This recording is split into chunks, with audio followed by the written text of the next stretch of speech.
building the international effort to go forward to the Moon and Mars, selecting new sun missions and potential small sats, and dropping a plane to study safety.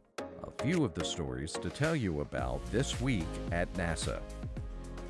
Our administrator, Jim Bridenstine, was at the Paris Air Show this week, meeting with leaders from international space agencies to discuss our plans to put the first woman and the next man on the moon by 2024 with our Artemis program.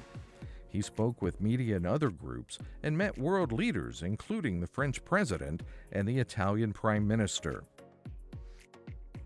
Our Lunar Reconnaissance Orbiter has now been exploring the moon for 10 years and continues to collect vast amounts of data, vital to our understanding of the lunar landscape and environment, our solar system, and to our future exploration goals for the Moon and Mars.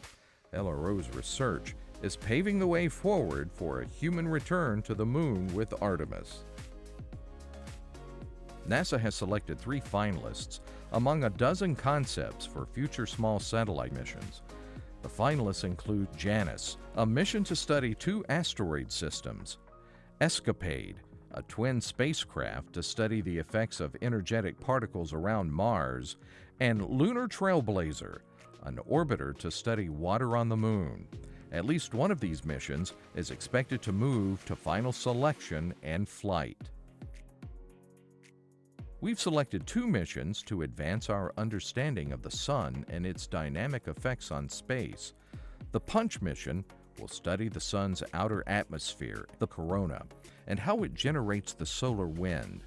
The Tracers mission will study Earth's response to the Sun by observing the magnetic field around the North Pole.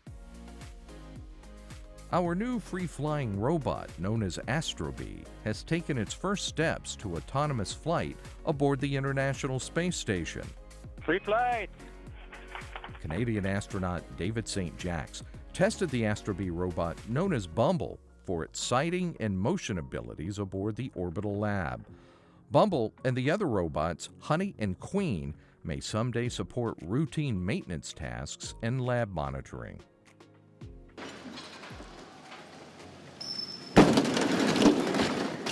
Our Langley Research Center in Virginia crash tested a Fokker F-28 airplane for the Federal Aviation Administration. It's the largest aircraft ever dropped at the center's Landing and Impact Research Facility.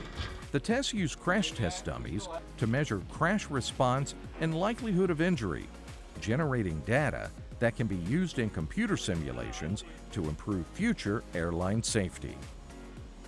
And that's what's up this week at NASA.